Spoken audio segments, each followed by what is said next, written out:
1858, el verano que Londres apestó a muerte. Por el amor de Dios, cierren las ventanas. Los gritos resonaban por todo Londres mientras la gente se desplomaba en las calles.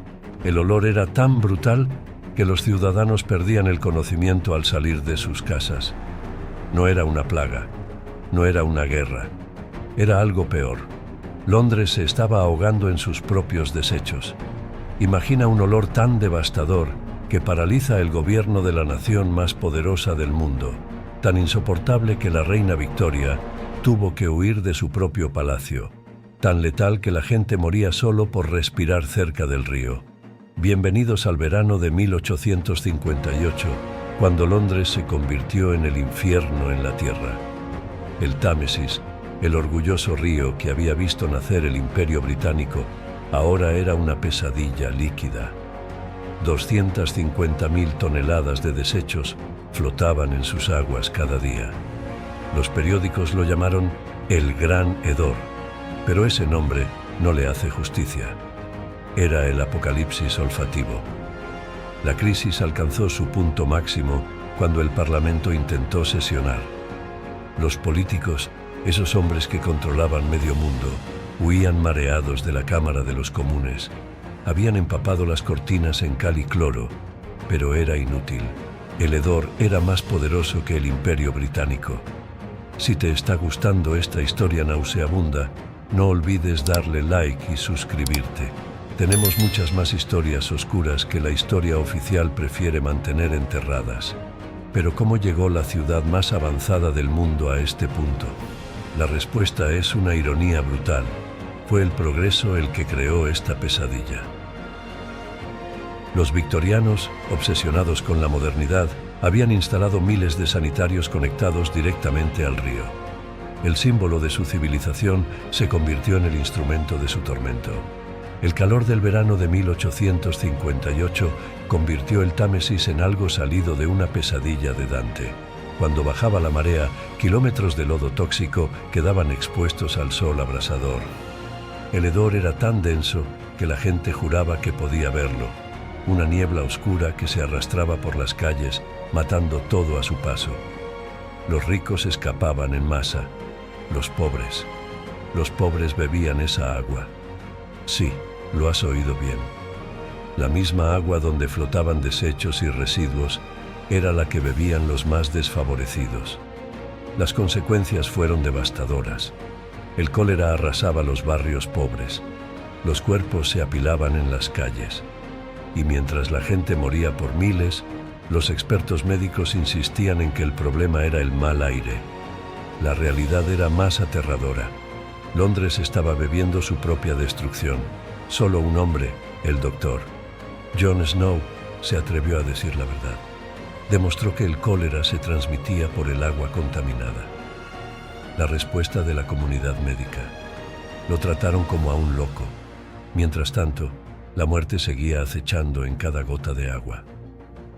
¿Estás disfrutando de esta historia impactante? Activa la campanita y compártela con tus amigos. La historia que estás a punto de escuchar cambió el mundo para siempre. El héroe de esta historia no fue un político ni un médico. Fue un ingeniero, Joseph Bazalgette. Cuando todo el mundo huía del hedor, él se sumergió en él.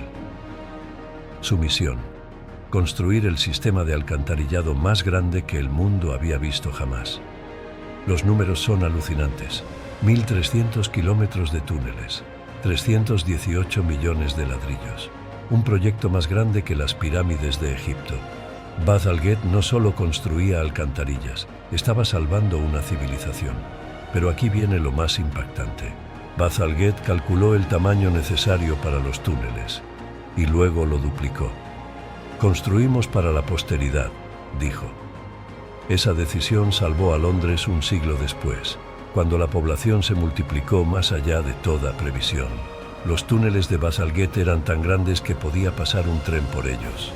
Bajo las calles de Londres creó una ciudad subterránea dedicada a una sola misión: salvar la civilización del desastre. La construcción fue una pesadilla. Los trabajadores morían por docenas, envenenados por los gases tóxicos, pero Bazalgette siguió adelante. sabía que estaba en una carrera contra la muerte misma. Para 1875, el Gran Hedor era historia. Las epidemias de cólera desaparecieron.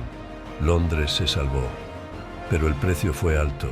Cientos de trabajadores muertos, una fortuna gastada y una lección que ninguna ciudad olvidaría jamás. Hoy, cada vez que utilizas instalaciones sanitarias modernas, estás usando un sistema inspirado en el de Bazalgette. Sus túneles siguen funcionando bajo Londres, 150 años después. Salvaron más vidas que todos los hospitales del siglo XIX juntos. Esta es la historia que Inglaterra preferiría olvidar. La historia de cómo la ciudad más poderosa del mundo casi se destruye a sí misma.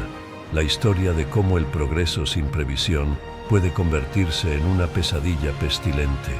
La próxima vez que visites Londres, recuerda, bajo tus pies hay una obra maestra de la ingeniería, un monumento al día en que el Imperio Británico fue derrotado por su propio descuido, un recordatorio de que incluso la civilización más avanzada puede crear su propio infierno.